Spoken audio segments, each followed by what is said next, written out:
Welcome back to another episode of Rebuilding the Palisades podcast hosted by DSI. I want to welcome ERIK EVENS, principal of EVENS Architects. Thank you very much. My for great joining pleasure. us today. Glad to be here. Very, very much appreciate you coming in. So tell me just a little bit about how did you get into architecture and design in the first place?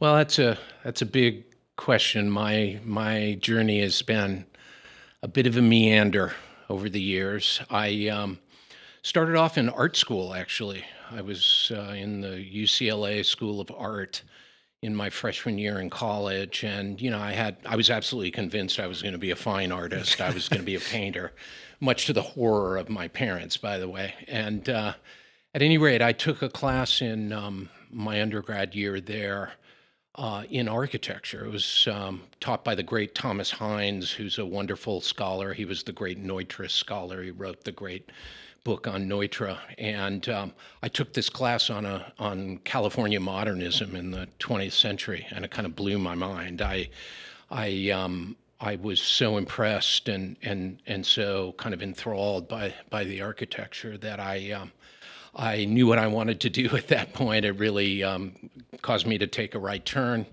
I applied to architecture schools, got accepted to Cal Poly San Luis Obispo, and that was kind of the beginning of my journey.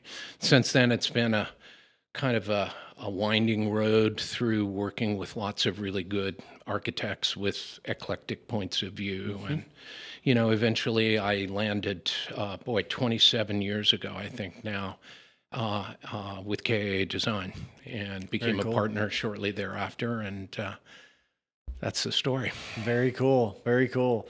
So kind of to continue on your point about learning from lots of different architects with eclectic points of view, talk to me a little bit about some of those points of view and some of the more notable things that you learned over the years from some of your contemporaries.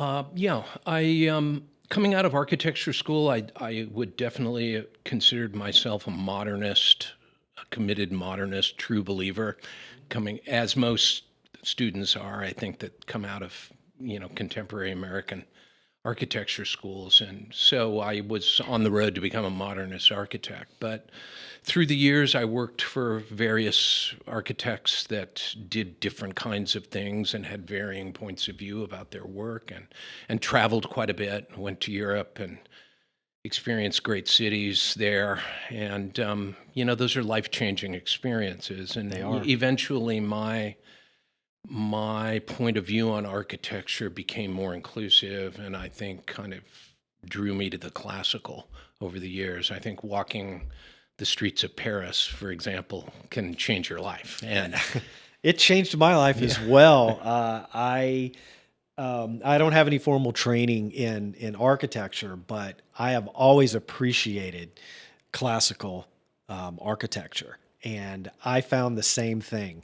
When I walked the streets of Europe, I couldn't stop taking pictures of doorways and windows and just all kinds of neat features. there's something Chateaus. really nurturing and really human about that kind of urbanism and that kind of architecture that I think speaks to people. It's why it's been maintained for centuries. Yeah, absolutely. And why they cherish the architecture and take care of it is because they love it, and they love it for a reason, because Absolutely. it resonates with people. So, my thought was, what would be wrong with doing work like this today, inspired by great traditions? So that's what's led me to where I am. I believe that modernist architecture can resonate with people too. Our firm does both modern and traditional and classical work. So there's many paths to a good place, but that's my chosen path. Indeed. Very cool. Very cool story. So on a previous episode, we heard from Doug Burge that you're not very good at tying knots. Were you a bad Boy Scout? How funny. Yeah. He's making that up, of course. I am really good at tying knots, but we were in Boy Scouts together, believe it or not. So you got a great backstory there on me. Yeah, no, he's a wonderful guy and a good architect and an old friend. Very cool. Very cool. Yeah, I spent some time in Boy Scouts as well, and we all had a good laugh in that It was episode. actually a really thoughtful part of my childhood. I learned a lot in the Scouts about resilience and about responsibility and things like that. It sounds old fashioned, but For sure. it taught me a lot of things. For sure. Yeah, I share some of those experiences. I learned how to braid and tie some pretty cool knots That's right. in the Boy Scouts as well. So it seems like forever ago. And I guess it was forever ago, but yeah. So look, it's well known that you're very involved with the ICAA, the Institute for Classical Architecture and Art. Talk about the ICAA's mission and what you've done over the years to kind of further that mission.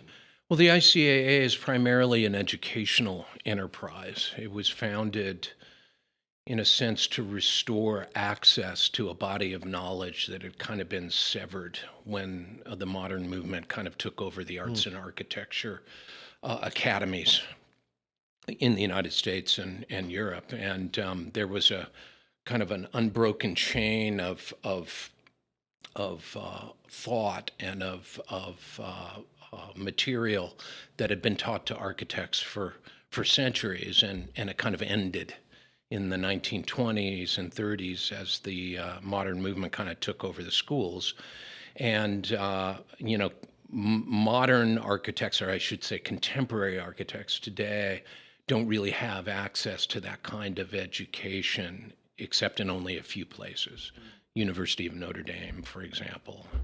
But most schools teach an exclusively modern art point of view, and the ICAA was founded to provide a conduit to kind of restore that link in the educational sort of thought. And so ICAA is a national organization based in New York, but it has regional chapters all over the country. We have a very active one here in Southern California that I was a small part of founding over 20 years ago. And since then, it's been a big part of my professional life. It's an important endeavor for me, and I've set aside a little slice of my calendar to be able to contribute to ICAA. I teach for the Institute, so I teach the elements of classical architecture. You've been a great student of mine and have been to several classes. So I think it's made a big contribution, I think, to the architecture and design community in Southern California and around the country.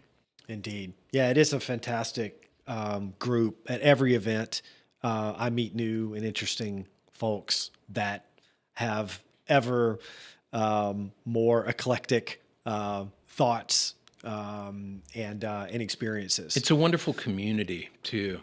I think there has always been in Southern California. I mean, obviously, Southern California is a center of modernist art. It's definitely a hotbed of that point of view. But there's always been an underlying community of traditional and classical designers and architects that kind of operated under the surface. And the ICAA chapter here in Southern California has kind of brought them up to the surface and given them a community and a way to communicate with each other and to interact with each other and learn from each other. So it's been very, very successful. For sure. For sure. So, speaking of classes, I attended a drawing class recently that you hosted, and at the KA offices, I learned a lot about moldings and the basics of classical architecture in that several hours, relatively short time period. But what are some noticeable? And you talked about a couple of these in the class, but for our audience, can you talk a bit about some of the more notable buildings around Los Angeles, which are good examples, in your opinion, of classical architecture? Sure.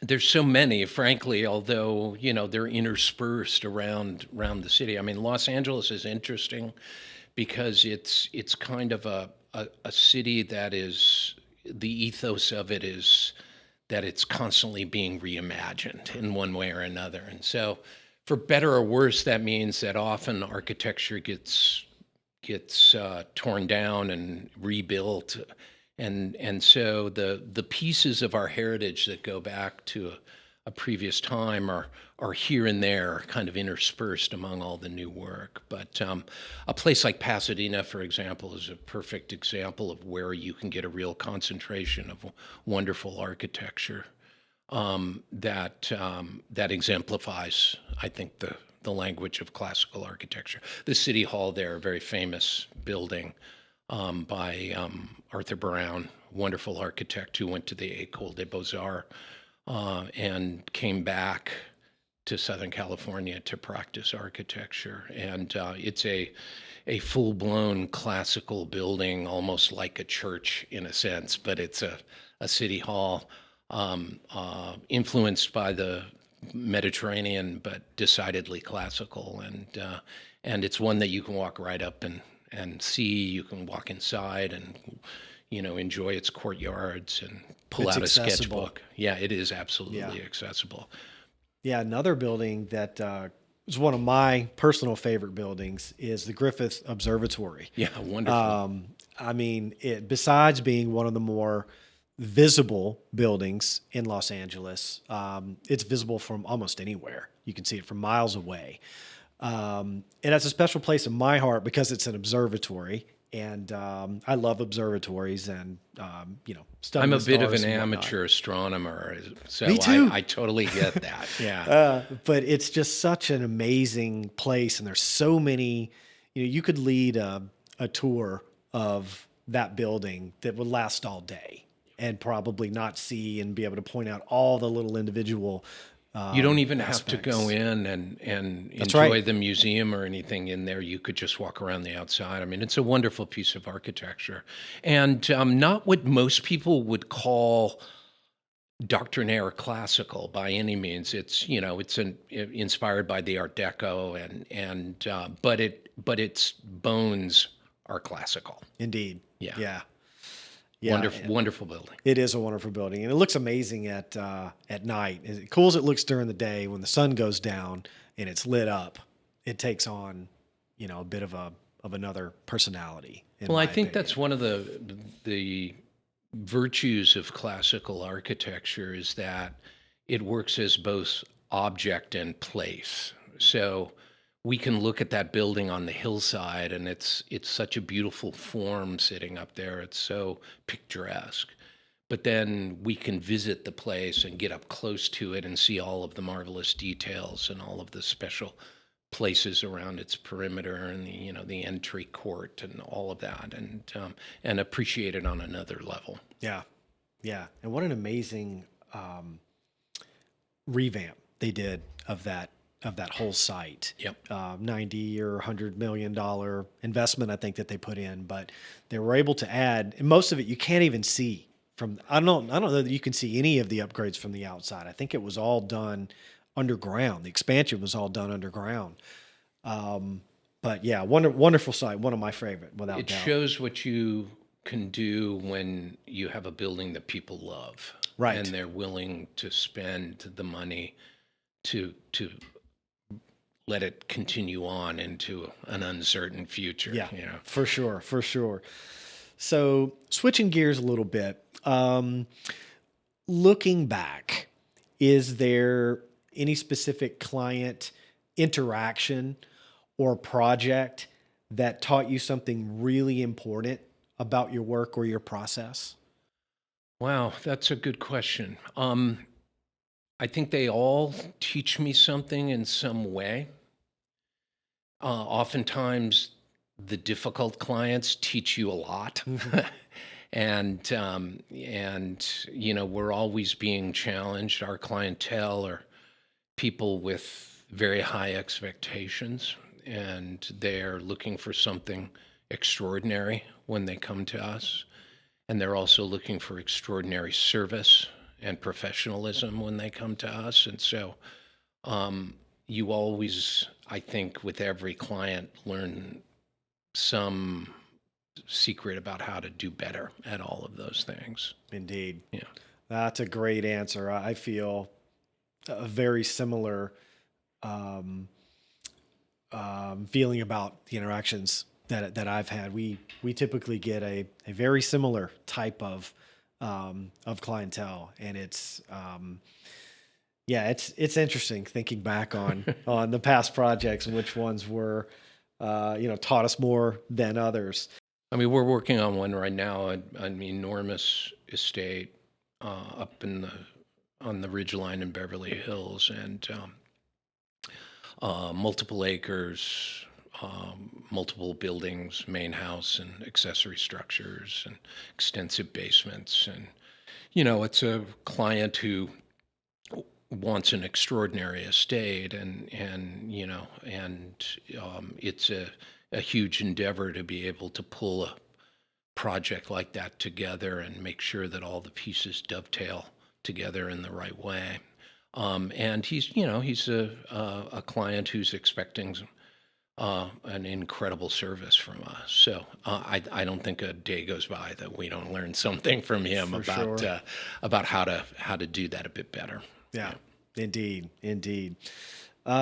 So to pick up a phrase that you just used, dovetailing, to dovetail into that question, what is the best client experience that you ever had? Wow.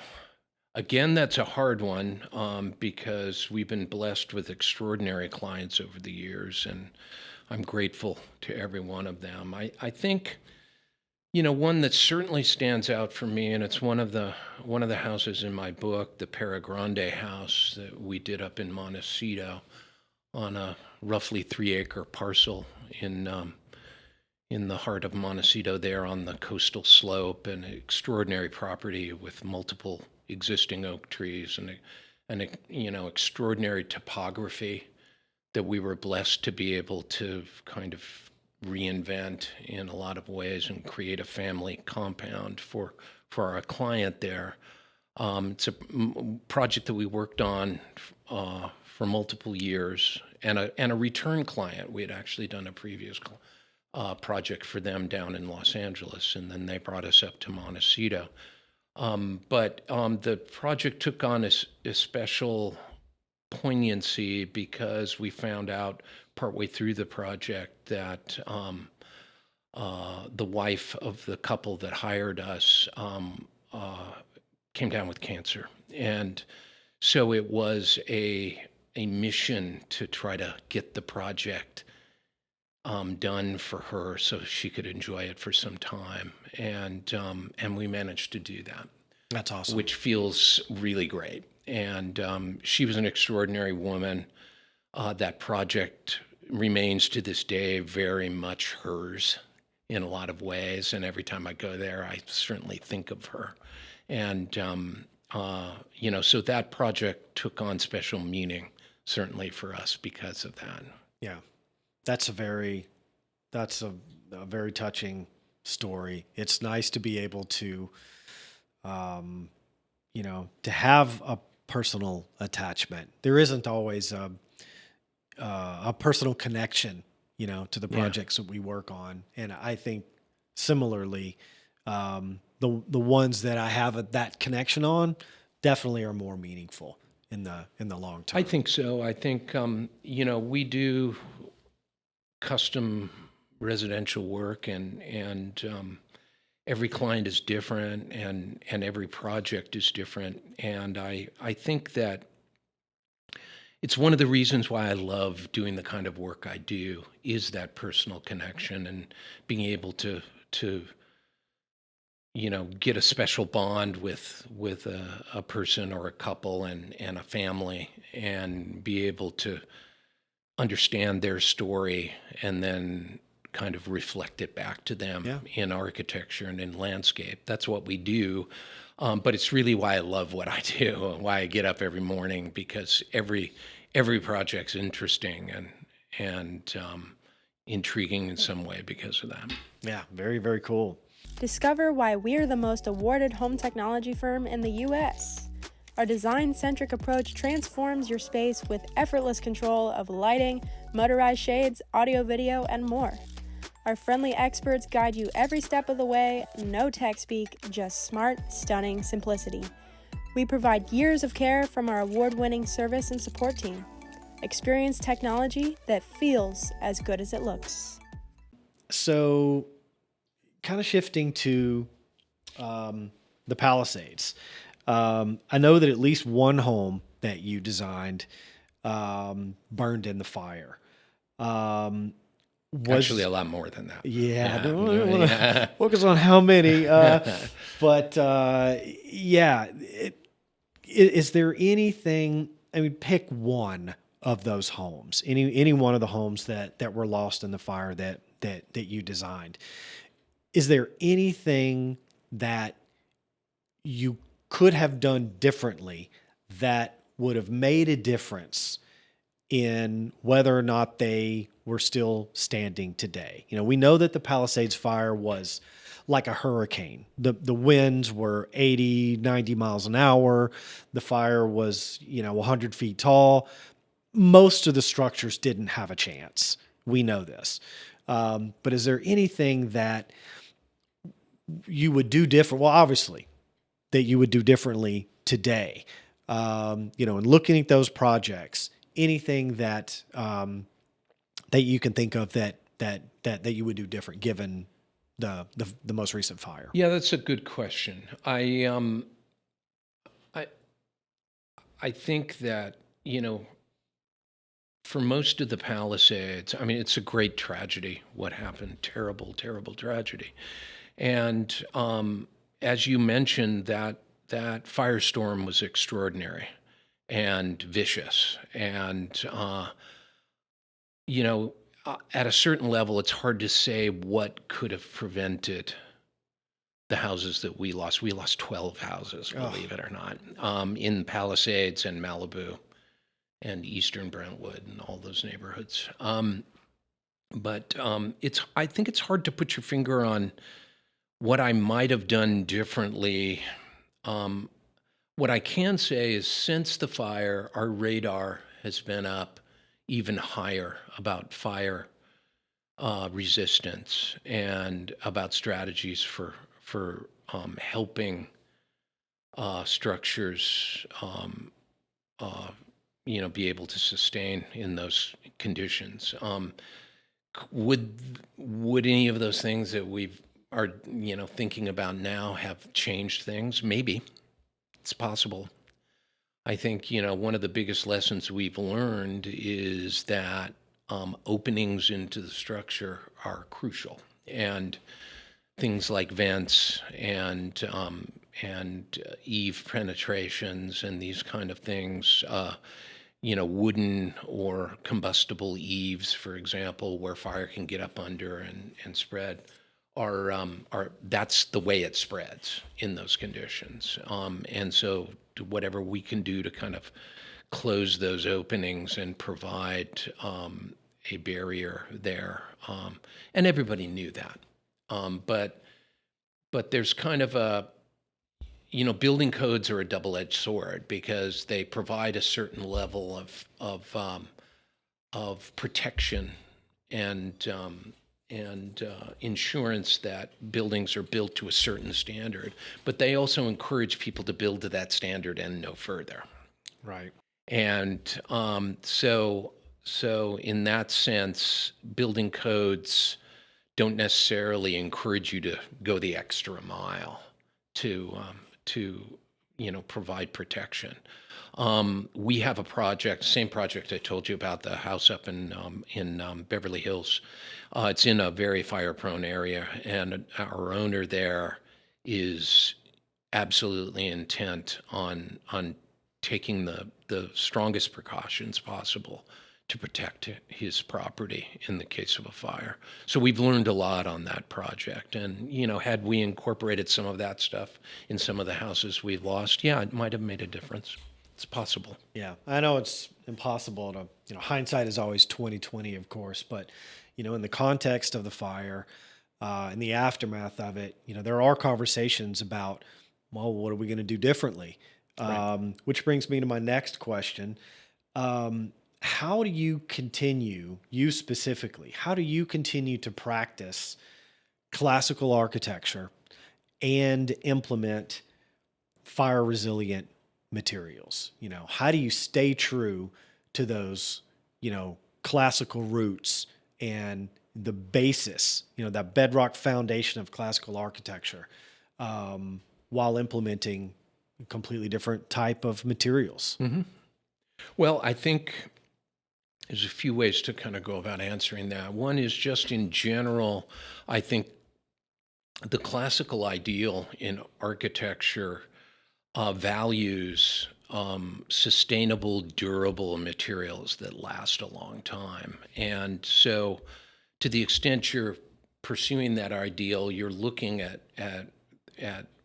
materials that are inherently going to last a long time, and that means things like stone and brick and tile roofs and these kind of materials that are inherently fire resistant. So in a certain way, it kind of leads you down that path.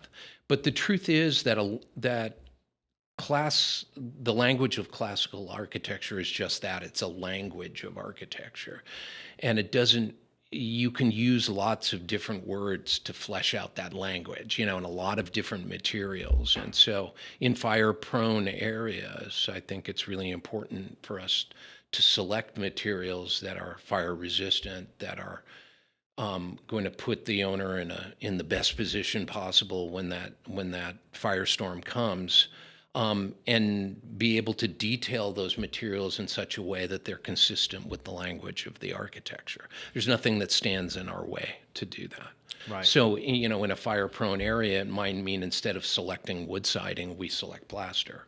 For example, if the eaves, if the building has overhanging eaves, instead of doing them with wood beams and wood decking, maybe we wrap those eaves all in plaster, or do them in stone, so that they're resistant to fire. So there's a cost differential, obviously, when you get into these materials. You hit the nail right on the head, no pun intended, that materials which are inherently more fire resistant are materials which are inherently more durable, right? Slate roof as opposed to, shingles, et cetera. But interesting, very, very interesting. So there's a lot of advisory boards happening. There's one that we talked about briefly, I think right before we got the cameras rolling, LA Case Study 2.0, and others.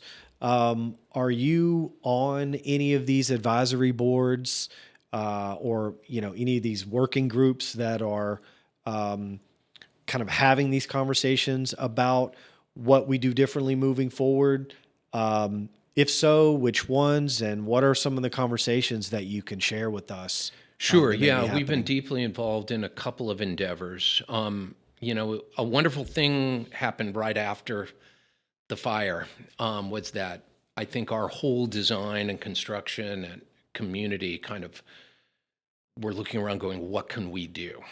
How can we help people get back on their feet? What can we do to help chart a thoughtful course leading out of this for our communities? And many of those endeavors have been really admirable, and there's probably far too many to be directly involved in every one of them, but it's a blessing that they're there for sure. We've been deeply involved in two. The first one is the Palisades Design Network, which we were one of the early groups that kind of helped get it going, and it's very simple. We have a website, and it's basically a clearinghouse for information. So there's a whole section there about the latest up-to-date information on code and permit processing related to the fires, and for homeowners and designers to be able to go to and understand what are the entitlement what's the landscape like as far as getting permits and that kind of thing. And it's ever evolving. It's changing right now as we speak, I guarantee you. And that's been getting updated. And also there's pages on there for a list of architects and designers and consultants and contractors that homeowners might be able to contact, where they'd be in good hands moving forward. So that's been a nice endeavor. It's pretty streamlined and straightforward, but we were instrumental in getting that off the ground. The other one is the one you mentioned, Case Study 2.0 program, which the Summers brothers at Crest Development have kicked off, and it's really wonderful.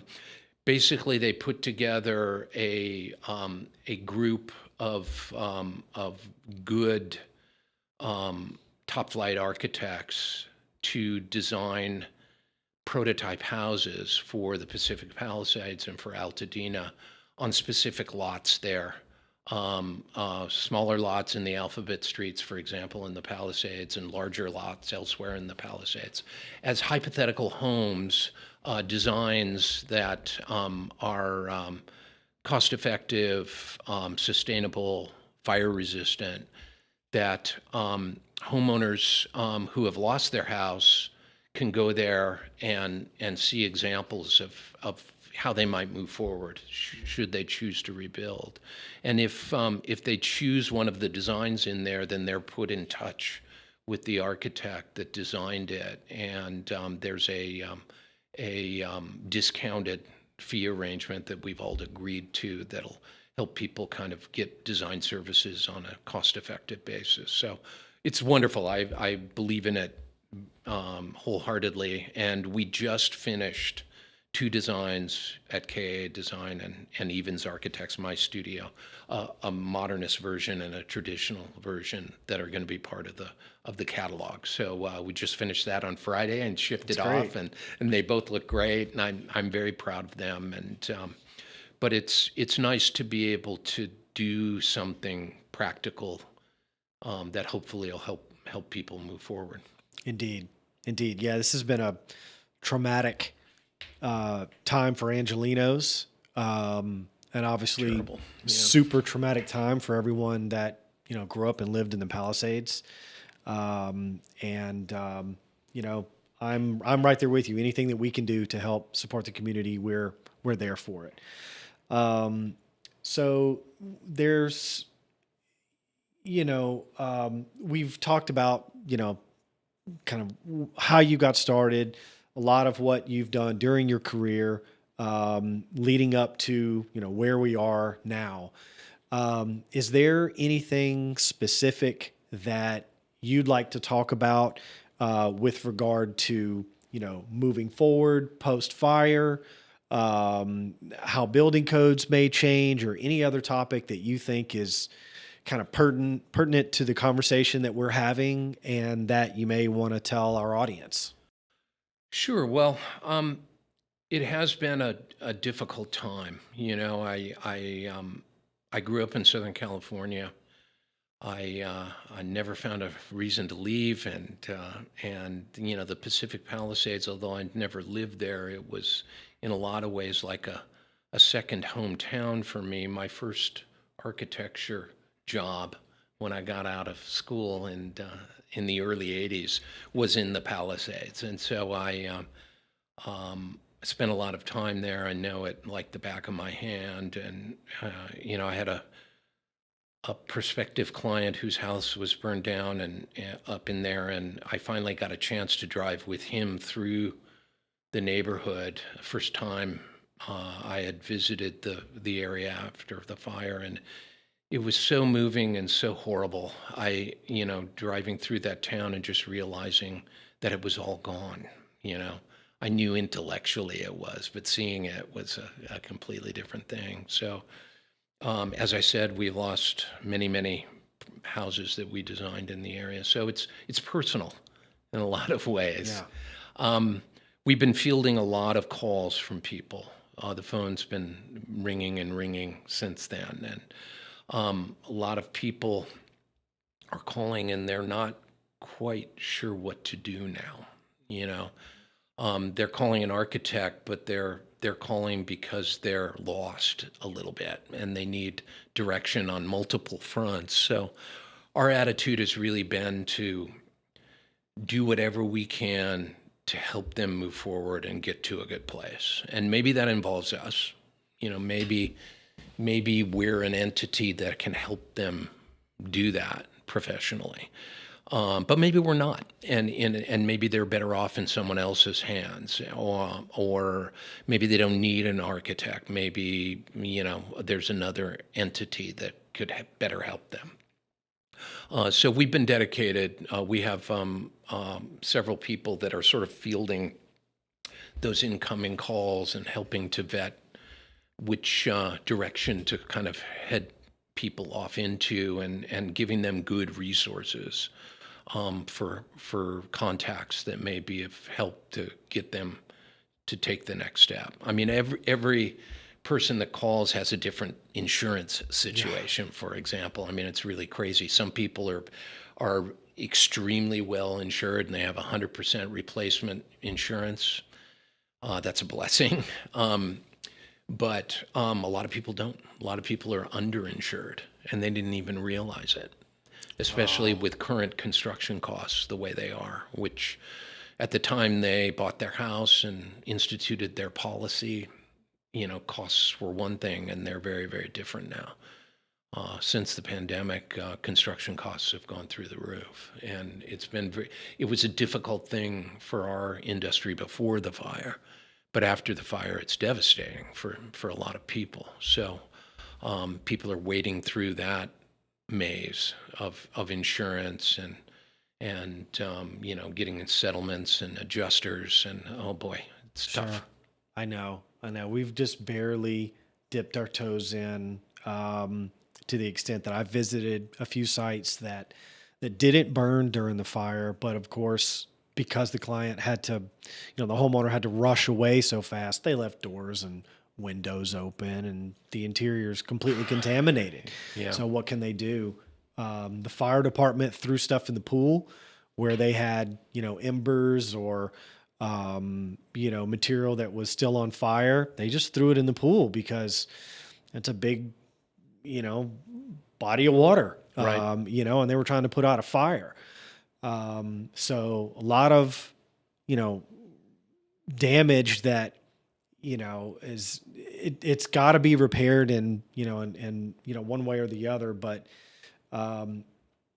seeing these properties up close, as you mentioned, it was very moving for me to drive through as well. It was very haunting. It almost didn't seem real. Until you stop and you look out the window and realize that it's just home after home after home after home. It's just dust now. The only thing standing is, a concrete structure, a fireplace or something like that. Maybe some structural steel is still there. It's one of the things as an architect that concerns me deeply about the long-term effects of this is that the Pacific Palisades had a character, had an architectural and a neighborhood character that people loved. It's why they lived there in many ways, is because of that character and the nature of the architecture and so on. Altadena the same way. I mean, Altadena had so much vintage architecture, wonderful craftsmen and Mediterranean houses that are all gone now. So what happens to these neighborhoods moving forward? What is their character 10 years from now? And is that neighborhood character that goes back generations, is that now wiped clean and reinvented? Or can we, through thoughtful design, recapture and rekindle that? It's a big issue. I just worry that neighborhood character and that tradition in those neighborhoods is going to get washed away. Yeah. So I want to do whatever I can to help make sure that doesn't happen. Whether it's through something like the case study program or working with individual clients to try to remember what those neighborhoods were like. Yeah. No, that's very important. I completely agree.